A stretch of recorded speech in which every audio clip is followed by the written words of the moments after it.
Right. All right. So, looking at the foundation for human rights and what that means, what actually justifies human rights claims, you'll find that everybody believes that there are human rights, but it's gotten to the point that they have become contradictory. So, for example, in the Universal Declaration of Human Rights of 1948, everyone has the human right to life is one of the fundamental rights, because if you're not alive, you can't exercise any other rights. And yet today we hear of, in effect, the right to die. Um, and there are many other cases where there are conflicts. There's supposed to be a right to freedom of speech, but increasingly it's curtailed because people believe that there is a right not to hear hate speech. And so we've got to the point that there are many human rights claims. Which ones of them are legitimate? Which ones are not? They can't all be legitimate because they're contradictory in some cases. So here are some that are recognized in the Universal Declaration and in the European Convention on Human Rights: life, political and religious liberty, which, by the way, in both the Universal Declaration and the European Convention, includes both freedom of conscience, but also the ability to live out your faith. It's very significant. Now, rights are not unlimited. At the point at which somebody advocates harm to someone else, violence, then their right does not mean they cannot be prosecuted for doing so. But it's terribly important for Christians who their message of the gospel is free, it's not coercive, and to present the gospel is not to harm someone.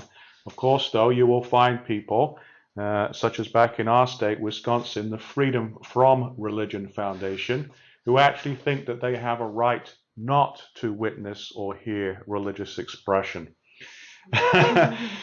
So you've got to be aware that that's the kind of world that we live in.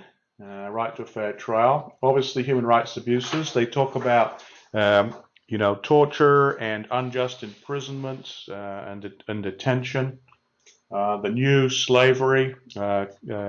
Kevin Bales has this book called Disposable People, which shows that in fact slavery, which we like to think was eliminated, is in fact on the increase in the world today, and in many ways is worse than the old slavery, because the new slaves do not even have the rights of property, which they did. They're not regarded as property. And since slavery is actually illegal in all countries, and so all slavery by definition is illegal, but that also means the slaves are not protected by any laws. Violations of religious liberty in Islamic theocracies, evangelism is illegal, and so is apostasy, to fall away from the Muslim faith. That's directly contrary to the human right of religious liberty, and of course genocide and so on. So it's a big issue. The modern human rights movement came into being after the Second World War because of the ghastly atrocities perpetrated by the Nazis, although they were certainly not the only ones to do so. And the discovery that you could not protect human rights simply by ordinary law. Positive law is the laws that are passed by the legislative bodies of particular countries. And the horrible fact is that countries can legislate genocide. They can make it legal. And so the defense that was offered at Nuremberg was that they were simply making decisions within the framework of their own legal system, and that the Allies were imposing alien values of a different legal system. And so in order to say what was wrong, the Chief Justice Robert Jackson had to appeal to permanent values, what he called famously a law above the law, hence the title there of a book by John Warwick Montgomery.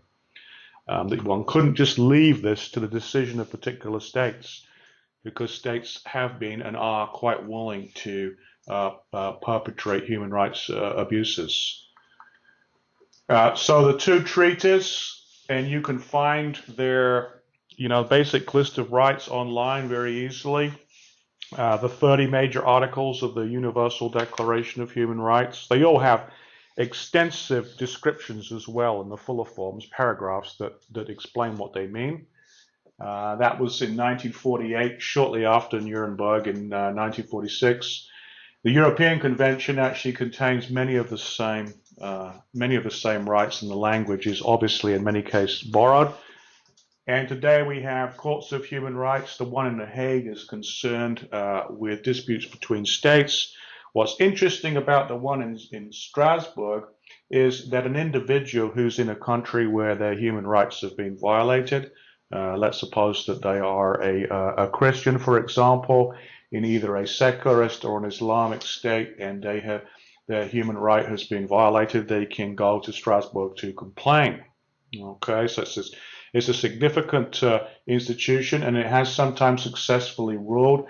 For example, some missionaries who were in Greece, as they helped people after an earthquake. Greece has a lot of earthquakes. They distributed some tracts, and they were prosecuted under Greece's anti-proselytization laws. That case ended up in Strasbourg, and it was shown conclusively that Greece, the entire country, had violated the religious liberty of these individuals, because there was nothing coercive at all about the religious tracts that they had passed around.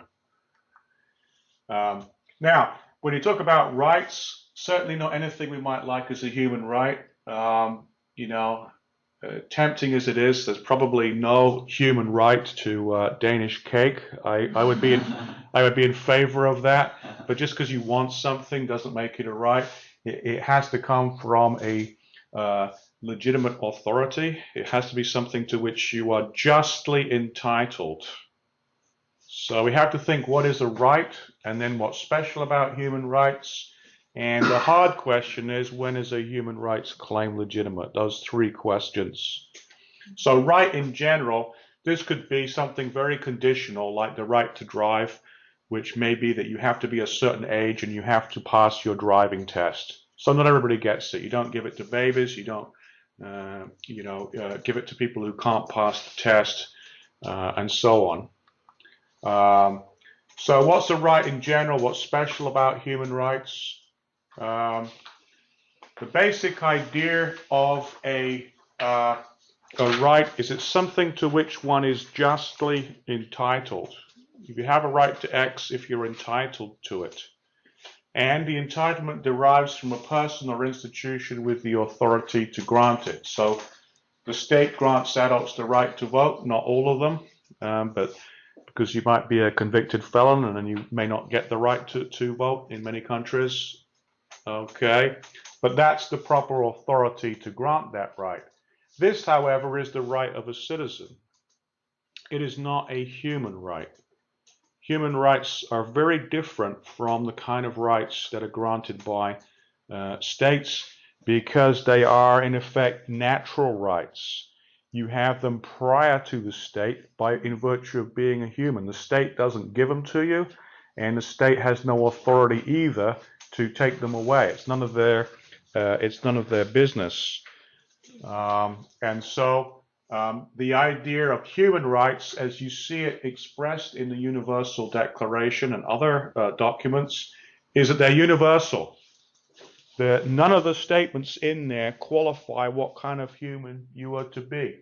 It doesn't matter whether you're male or female, rich or poor, what race you are, what religion you are. These rights are universal. They are inalienable. Since they're not granted by the state has no authority to take them away.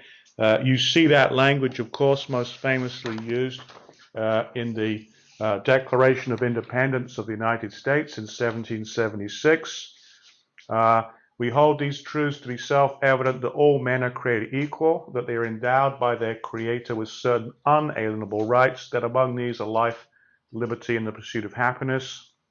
That is language very similar to John Locke in the two treatises of government, except that I think, being a well-off British person, he made it life, liberty, and property, right? And if he'd been Danish, he would have mentioned cake, and so on. But you know, at least he got life and liberty, right? So you know, but inherent, you have these rights just in virtue of being human. It doesn't matter what kind of human. That's the only qualification you need. All right. Well, how can there be human rights is the interesting philosophical question. How can any such thing exist? You got two big questions. First of all, where do they come from? What's the source? Who grants these entitlements? It's not the state, right? And it's not like a contract where you have to enter into it voluntarily. That gives you contractual rights. It's not like that, or your statutory rights. And so the big issue in the background is a debate between religious and secular perspectives. You'll find people like Steven Pinker in Better Angels of Our Nature, who thinks that it's Enlightenment rationality is the foundation of human rights. And it has nothing whatever to do with God, but obviously others have argued that God is the source of human rights. So notice that the two main answers, the main religious answer that has been given is that human rights are endowed by our Creator. That's what Locke and the Declaration of Independence said. And so God is the authority who grants the entitlement, and he obviously has the authority to do so because of man being made in God's image. The secular answer, though, that's very popular, is that no, you don't need God. Human rights are just based in nature, and specifically perhaps human nature, and that they're discernible by reason. And nature, therefore, becomes the authority. So is it God or is it nature? These have been the two main answers that have been given. Well, why, before we look at some the pros and cons of different answers here, it's not difficult to see that Christian theism is a very plausible foundation because it asserts that humans alone, especially made in the image of God, and specifically they're entitled to those rights necessary to carry out their vocation as stewards. And since everyone is made in God's image, all humans get them. They're inalienable because they don't come from man, they come from God, and they are inherent. So it gives a very obvious answer to the question of why there are human rights. Right? It's very easy to see why they should exist if you accept that biblical picture of the world. Here we see the, let us make man in our image, after our likeness, and let them have dominion over the fish of the sea, and so forth.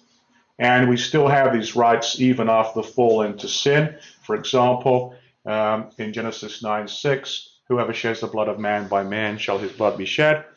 For God made man in his own image. And there are New Testament passages too. James 3 talks about this as well. So that's a biblical understanding of human rights. Now, one thing to cover here, there are many secular philosophers who have argued that you cannot ground any kind of morality in God because they believe that grounding morality in God is incoherent, and they usually try and push a dilemma which is called the Euthyphro dilemma, because it's based on a dialogue by Plato, famous dialogue by Plato, where it's asked, well,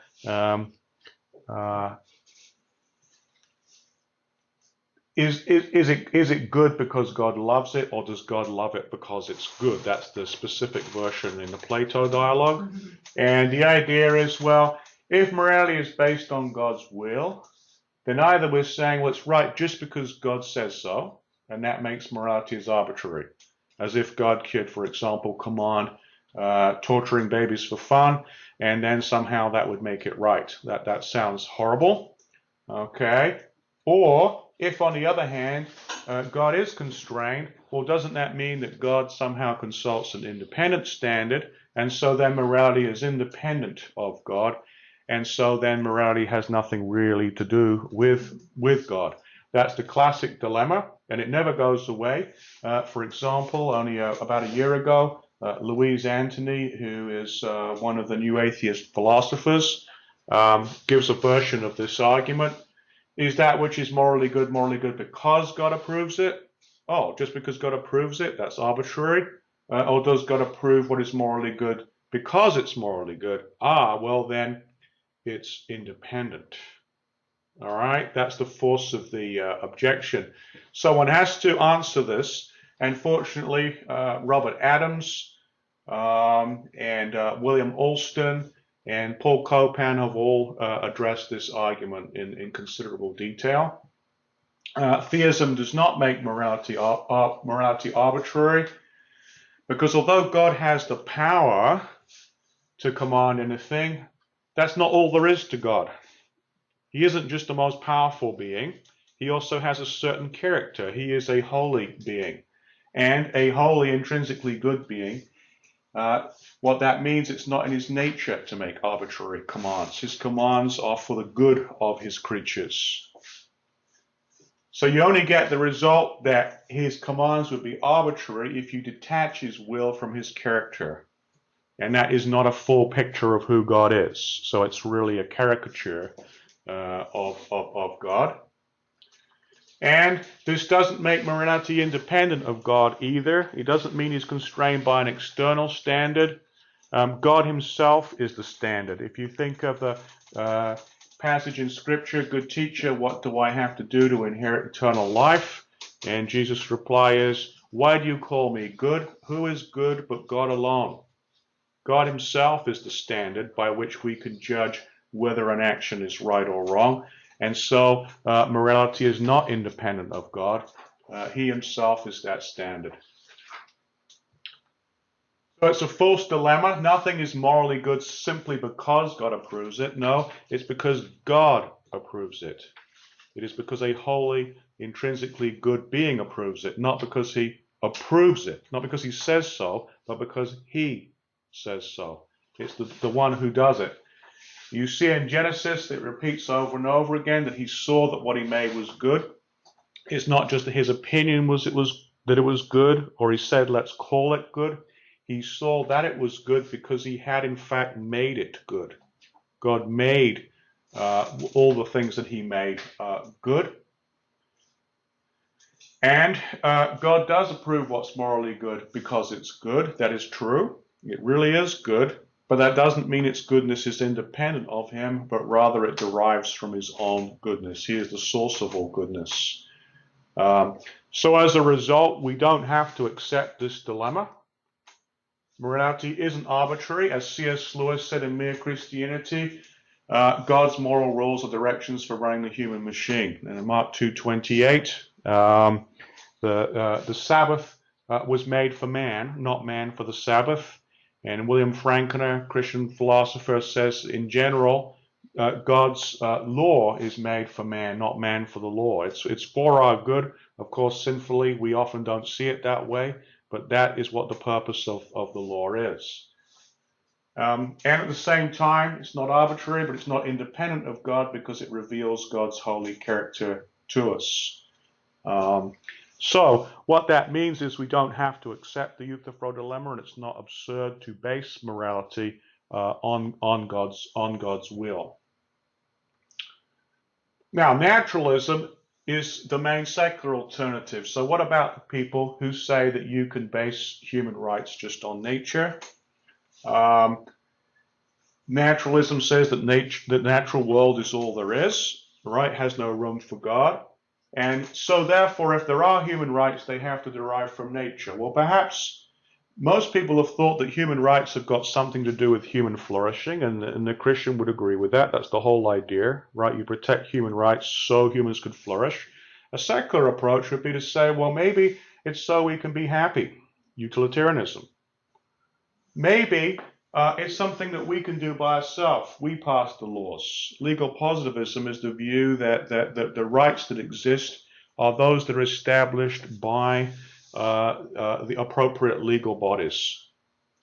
Maybe it's because we're rational beings, as Immanuel Kant argued.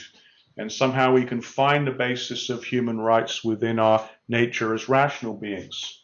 Maybe it's a natural law, and then most recently, more and more people have tried to derive it from our instincts, so-called evolutionary ethics. That's probably the most common approach today. But interestingly, though, this is a claim. This is not an argument. This is what I'm going to claim. I don't think any of these theories actually yield true human rights that are universal, inalienable, and inherent. And interestingly, quite a few philosophers admit this. Most famously, Peter Singer, as he looks at the world from a naturalistic perspective, sees no reason to think that there are special rights that belong to all and only humans. Because any capacity you pick, some animals will have it just as much. And he thinks, therefore, that the whole idea of human rights is speciesist. So that, it's one more thing we can be wrong about. You can be racist, you can be sexist, but you can also be speciesist. So that's nice. You've got a complete trinity of political crimes now. So that's good. That's the idea. All right. Now, some of these views are known to be terribly unconvincing. You find very few people who will accept that utilitarianism is an adequate foundation for human rights, because it is the most frequent criticism to utilitarian thinking, which says that you should do what's happiness maximizing, is the fact of the matter is that there is that Schadenfreude, that there are people who can enjoy other people's misery. And it has happened frequently in history that a majority has been made happy through oppressing a minority or even committing genocide, either through slavery, apartheid, the caste system, or even through extermination. And so this is not at all a plausible way to justify human rights.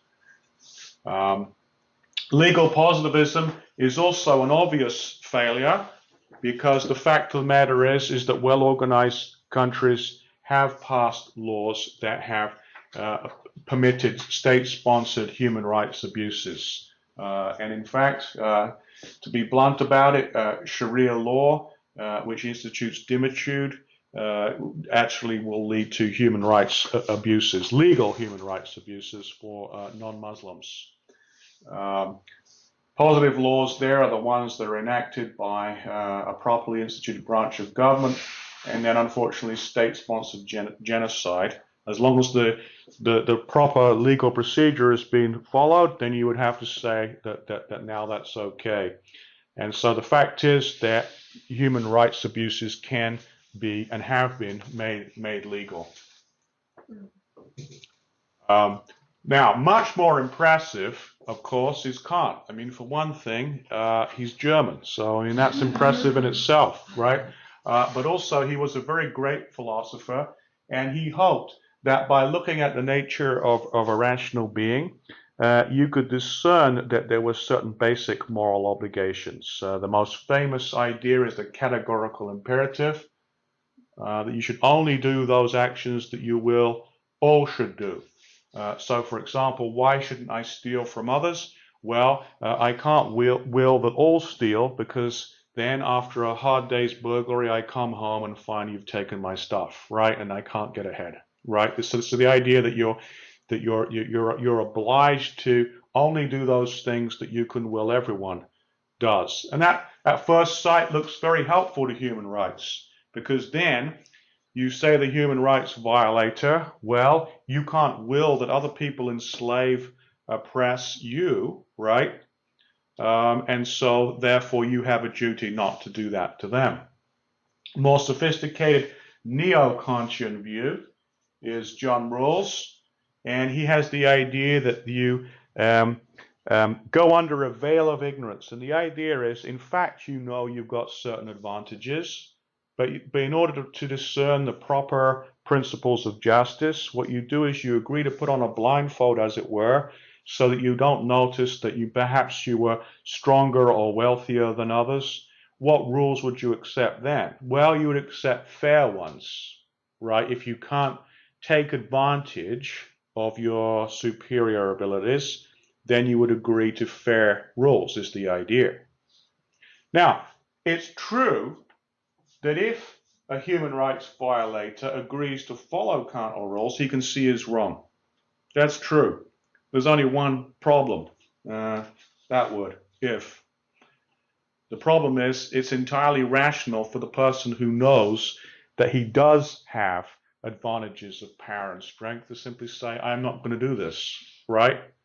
All he has to do is say, yes, I can't will that all do what I'm doing, but I don't in fact believe that others can do it. I have this big army. I have the resources. I have the weapons. I have the economic power. I can do this to you, and you can't do it to me. And I'm not going to go under the veil of ignorance. And throughout history, the tyrants of this world always insist on their special advantages and simply refuse to go through this procedure. And it's hard to see why they're irrational for doing so, especially on naturalistic grounds, where you have this competition of all against all in the struggle for survival. You could argue that, in fact, this is a very natural way to behave. Now, natural law also seems promising. Is there a moral law in our conscience discernible by reason? And we can agree, Christians can agree with secularists that the natural law exists. It's described in Romans 2, so that sounds hopeful.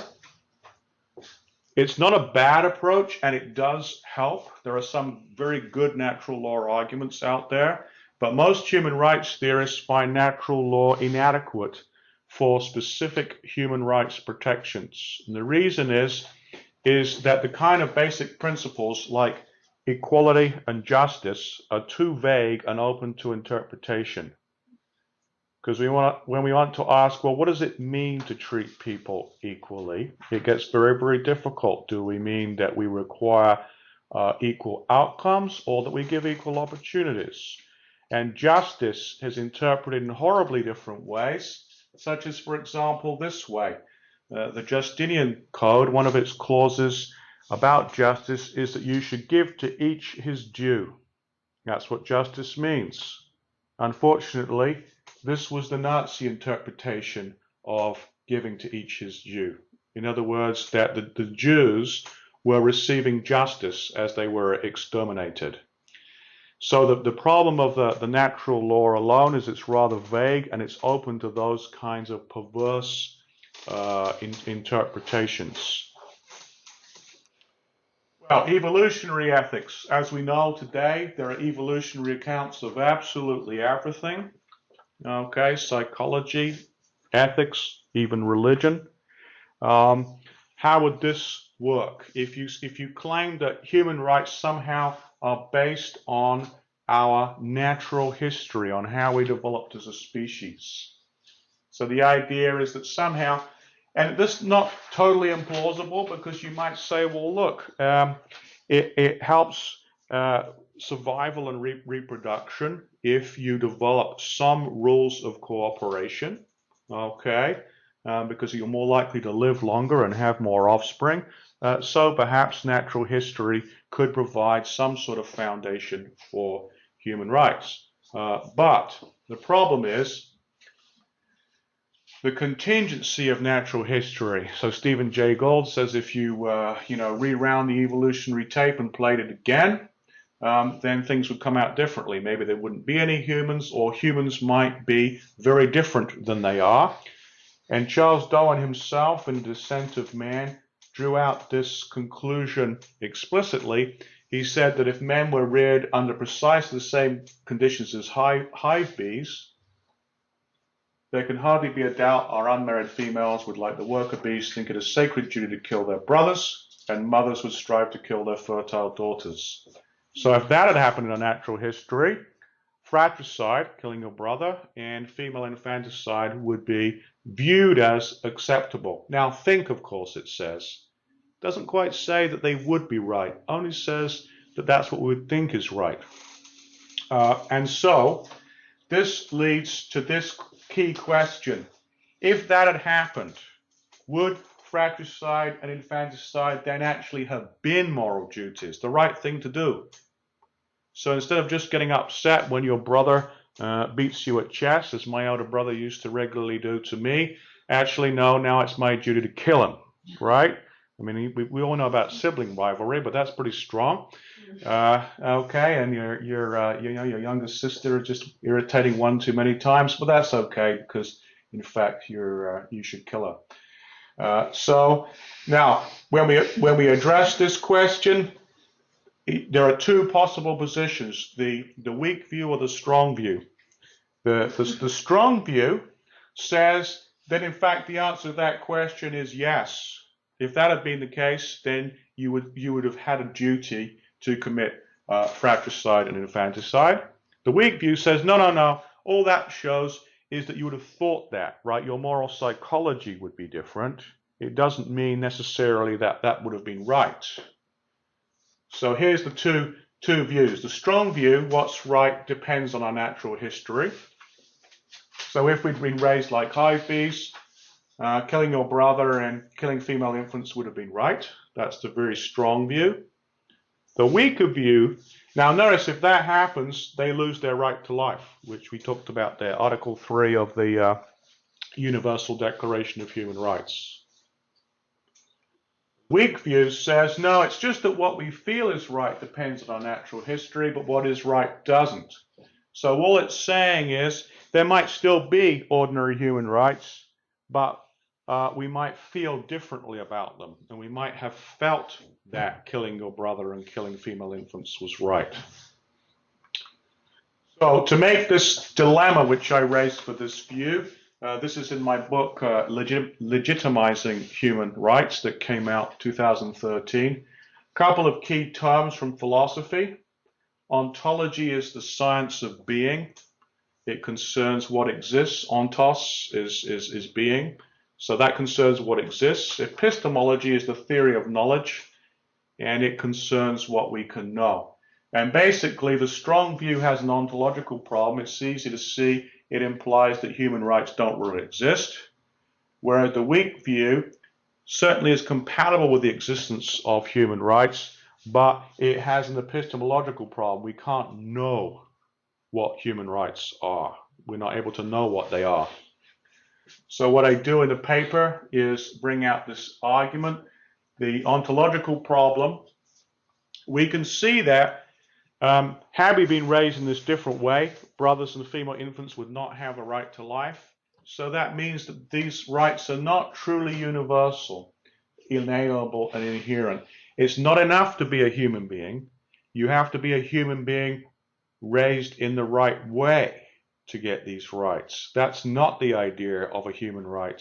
It makes it contingent on whether you are being raised in the right way.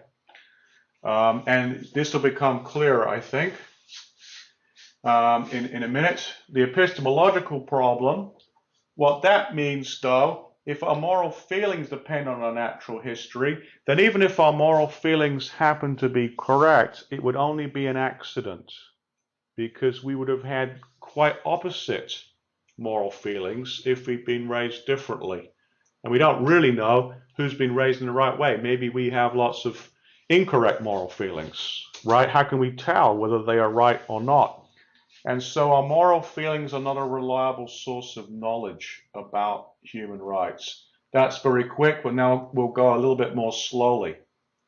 The problem for the strong evolutionary ethics view, right, that says that what is right varies with natural history, is it makes human rights dependent on contingent circumstances. And so, of course, they might be lost because of future developments, such as if we started living like hive bees, for example. All of a sudden, brothers and female infants lose their right to life. Here, there's an analogy with utilitarianism. When utilitarians are challenged with the problem of, well, won't that allow genocide if it makes lots of people unhappy? They will usually reply, yes, but in the long run, genocide makes most people unhappy. However, that makes it contingent on the failure of tyrants to kill off and brainwash all the people who disagree. And so one can point out that if the tyrant is effective enough in killing or brainwashing all those people who disagree with genocide, then in fact they'd have to say that genocide is right, because now most people are made happy by it. That seems crazy. And likewise, by analogy, the strong view has to side that fratricide is wrong only because of various contingent facts. In other words, that it could have been just fine to kill your brother. And most of us think, no, it couldn't have been just fine to kill your brother. There's some necessity there. It's necessarily wrong to kill your brother. It's not just an accident. So notice too that if you make it contingent on our history, you could actually do this artificially as well. So you might have a tyrant who decides that we should all live like hive bees. He thinks that would be very orderly, so he makes us live in that way. And then all of a sudden, brothers of single females would no longer have a right to life. Then their right to life is not inalienable. It would have been made to go away by forcing us to live a certain way. Rights that can be taken away by social engineering are not truly inalienable and universal. And you might say that's far-fetched, no one's going to really do that.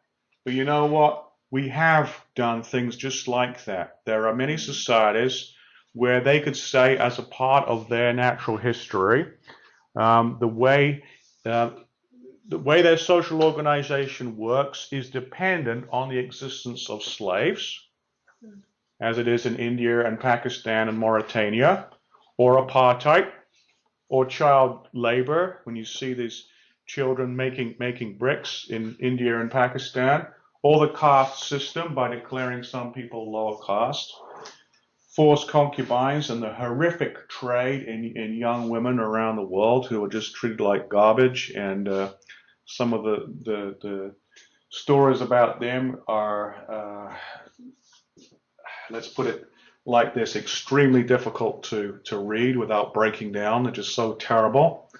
Ghettos. The fact is, the world is full of societies where they are able to say that their social organization depends on treating other human beings as if they do not have these rights. And they could say it's just part of our natural history. You can see that, for example, in some of the Asian cultures where they say, well, we have a very large number of children, so it's very difficult to feed all these mouths. So what we're going to do is we're going to enslave some of them. And that's what's going on right now in Malaysia. That suddenly socially justifies a major human rights abuse. Why should only human beings have special rights? On naturalistic grounds, remember.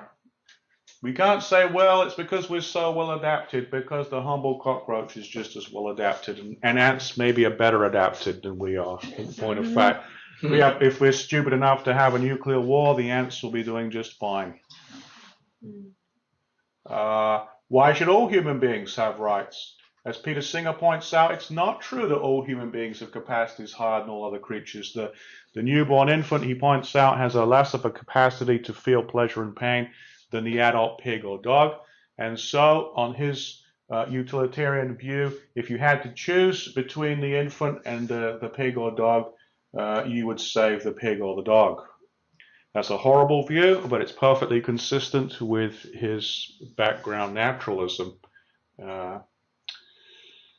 And one of the most basic ideas about human rights, in fact, this is even in the Universal Declaration, is equality. All human beings are born free and equal. Everyone is entitled to the same human rights. They're not worth anything if they're not the same. So you can't have some people have, full human rights and others have half human rights. Or that you could have 1.5 or 2.3 or 1.7 or 0.32. It doesn't come like that. You have a human right or you don't. Trouble is, when you look at ourselves from the point of view of just our naturalistic characteristics, some people are stronger than others, smarter than others, and some people have, severe genetic defects and all the rest.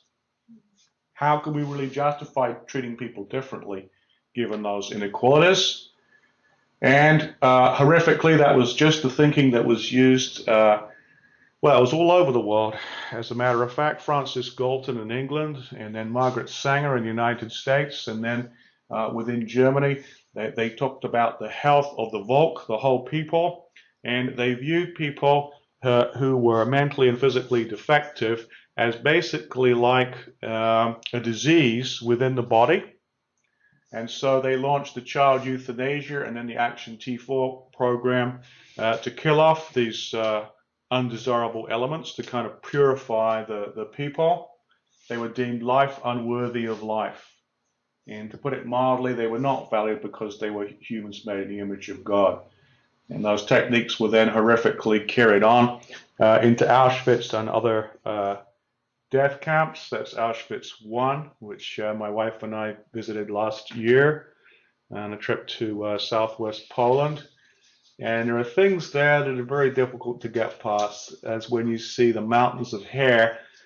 And that's horrific enough, but then you learn that they also simply thought, well, this is a good source of insulation for their uniforms as the soldiers were sent to the Russian front. That's what happened to people.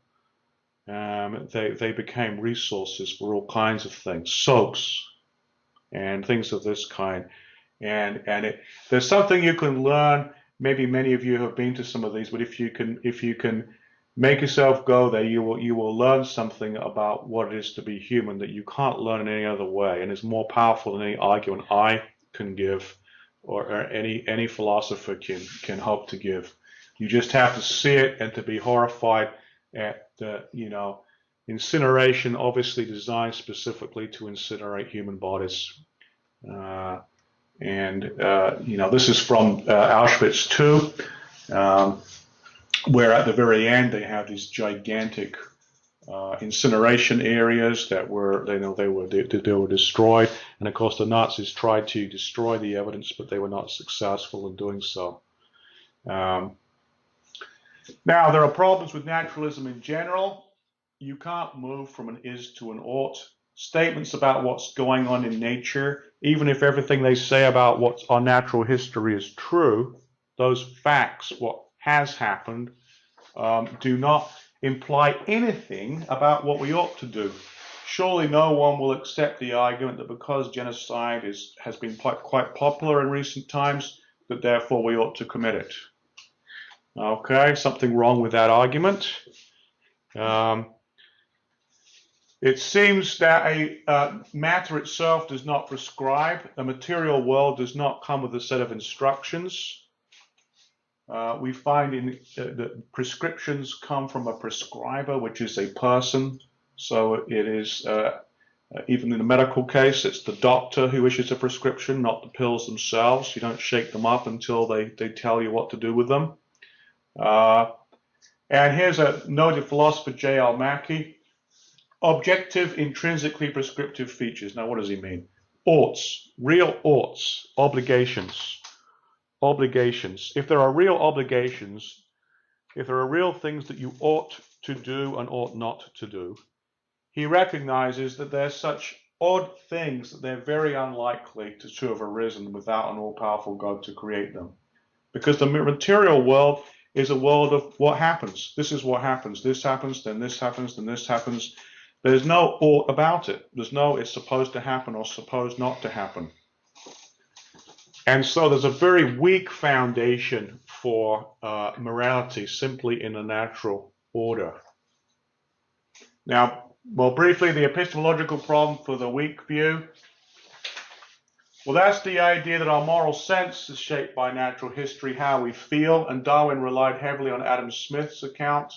The idea is that when you see somebody treating another person cruelly, hopefully you sympathize with the victim, but you don't sympathize with the torturer, and that's how you make your judgment of approval or disapproval. But most philosophers have pointed out the obvious, namely that sympathy is hopelessly unreliable as an account of what's right and wrong. You can sympathize with Tom on Tom and Jerry when he's hit by a hammer and all the kinds of horrible things that happen to Tom, if you've seen those cartoons. But you don't really have any, right? This is not a moral matter. You can feel horrible about things you read in books vicariously.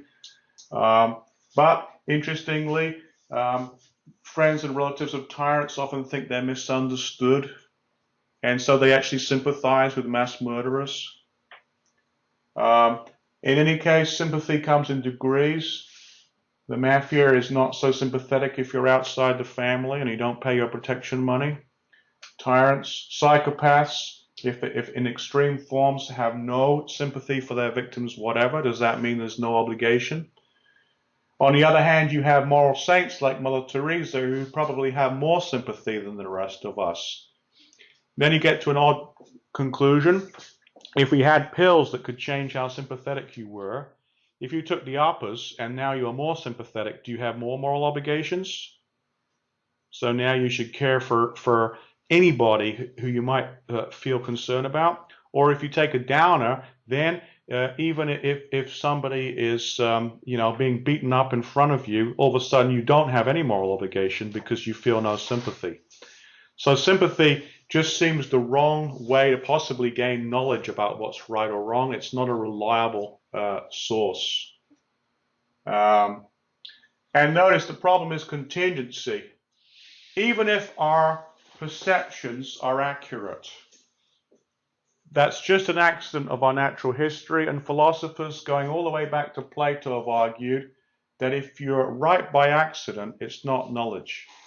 Plato gives the example if a clever lawyer persuades you that the defendant is innocent, and he is, the reason that's not knowledge is he could have used the same rhetorical tricks to convince you he was guilty. And Bertrand Russell gives the example of a broken clock. You go into a room, let's suppose it says 3 o'clock, and it is 3 o'clock. So your belief is true, but it's purely coincidence, and so it's not knowledge. And the problem is if we do have accurate perceptions based on our natural history, it's a pure fluke of how natural history turned out that we're right. In any case, it's surely much more likely that it didn't work out. And in fact, Michael Roos and E.L. Wilson have said that the evolutionary account makes the idea of morality redundant. They say that human beings function better if they're deceived by their genes into thinking there's an objective morality binding upon them.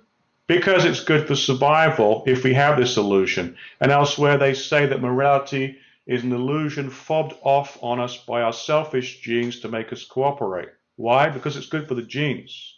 Doesn't mean it's true, though. And philosopher Richard Joyce makes the same point. The fact that it was useful for our ancestors to form beliefs about moral rightness and wrongness does not imply that any actual rightness or wrongness existed in the ancestral environment. So if you don't need to appeal to rightness or wrongness to explain these beliefs, why even think there is such a thing? And this leads to a horrible skepticism and nihilism. Certainly not a good foundation for human rights. So if human beings are simply a result of undirected evolution, as the materialist claims, then it seems the two most plausible conclusions is there simply are no human rights as understood by the Universal Declaration, or if they do happen to exist, we can't know what they are. And either way, that's rather useless if you are trying to establish which human rights are binding.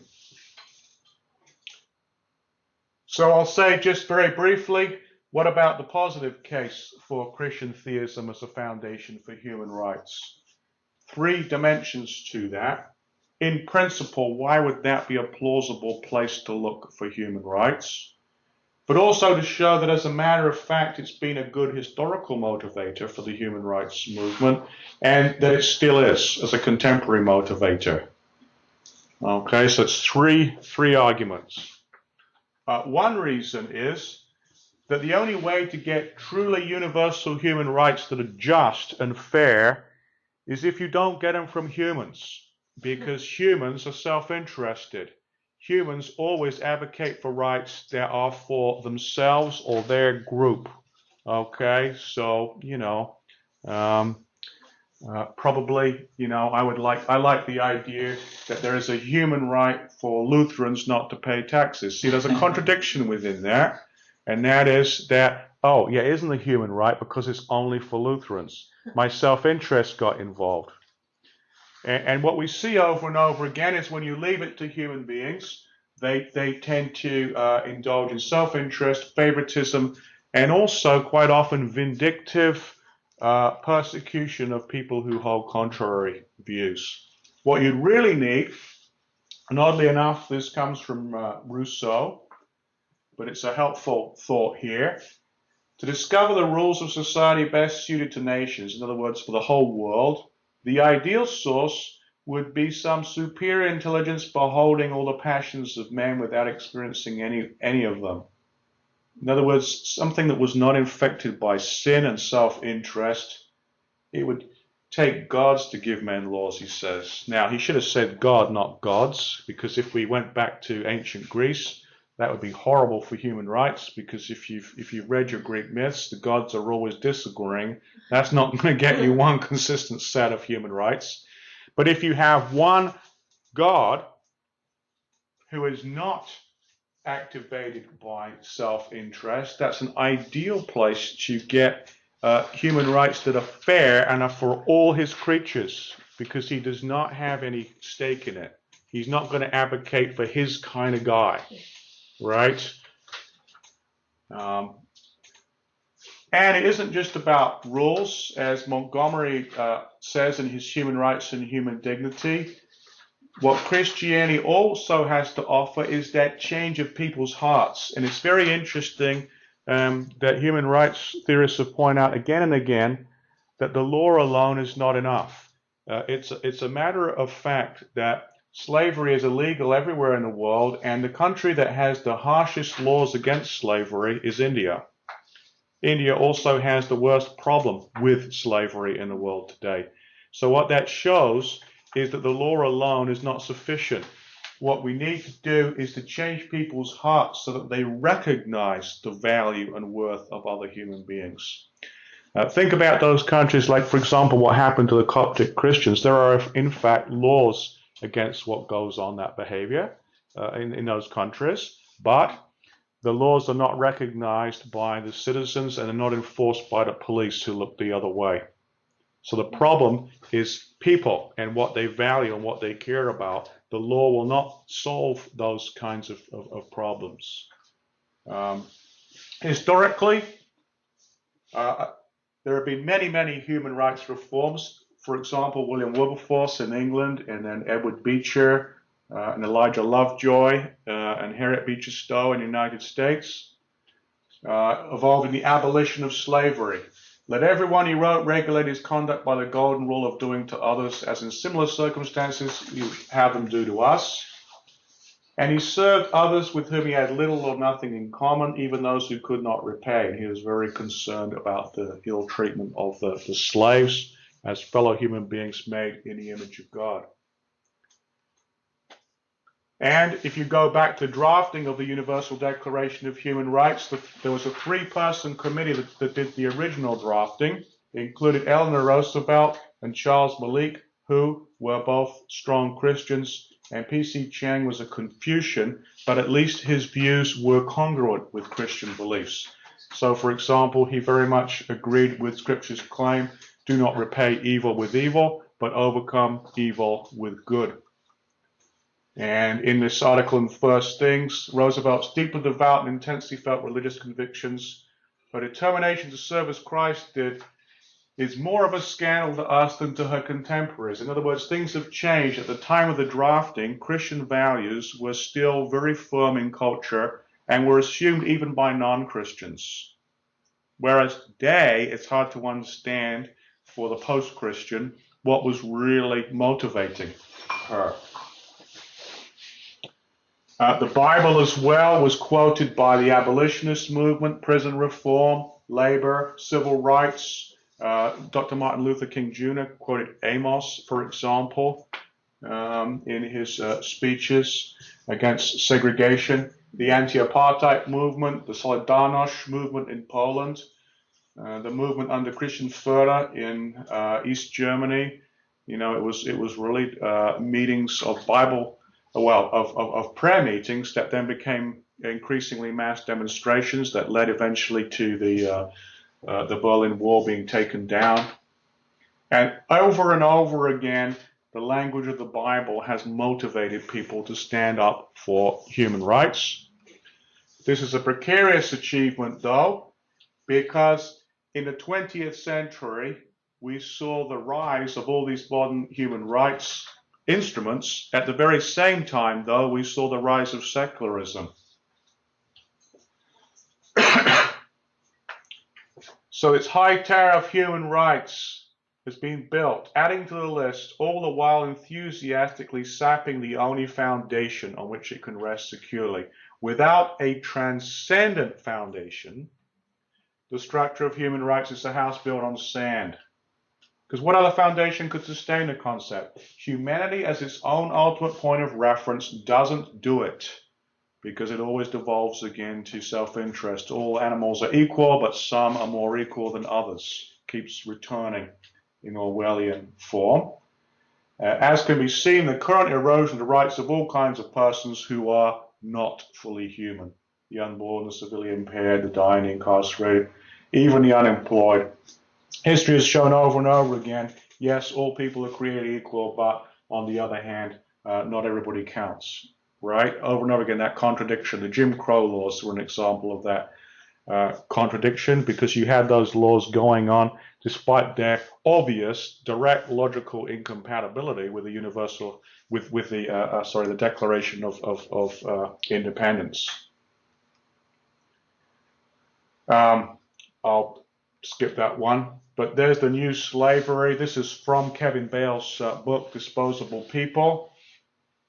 See, the old slavery, as terrible as it was, at least the slave was property, and so was regulated, and slaves lasted for quite a long time. They had shelter, they had food, they had some kind of life.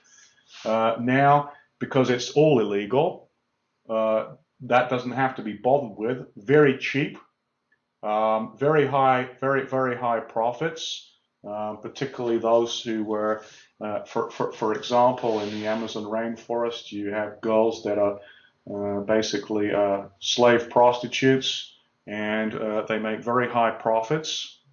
And then if they don't cooperate, they kill them. And there are just bodies abandoned here, there, and everywhere. This is very difficult stuff to read, but the slaves are disposable people. You do this function.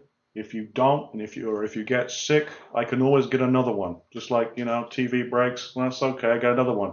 Except this is people we're talking about. Interestingly enough, though, with all those horrors going on, here is an atheist journalist, Matthew Pearce, who noticed that as he'd gone on many visits to Africa, the most effective thing was not the secular non-government organizations such as those there from the United Nations relief efforts and other government projects. He says these alone will not do, because finally what matters is, do you recognize the value of another human being? Do you care? And he admits, even though he's an atheist, in Africa Christianity changes people's hearts. It brings us spiritual transformation. The rebirth is real. The change is good. And that in fact that does more to protect the value of human beings. It does more to lead people to say, no, I won't have slaves and I won't engage in this cruel behavior anymore. So the idea of human rights is a great achievement, but it's a precarious one. I've argued, if you want to see this fully, I can get you my chapter, because this went awfully quickly. But the Enlightenment philosophies really don't justify human rights, despite their claim to the contrary. People like Steven Pinker, who think the Enlightenment is our savior, and that in practice, Christian theism provides a much better foundation. It does so theoretically because the rights don't depend on man. But it also does it in concrete reality.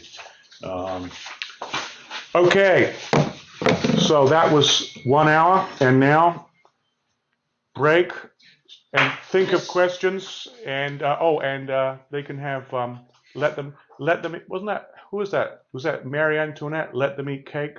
Yes, yeah. Yeah. If you don't eat bread, then eat cake. Yes. And I understand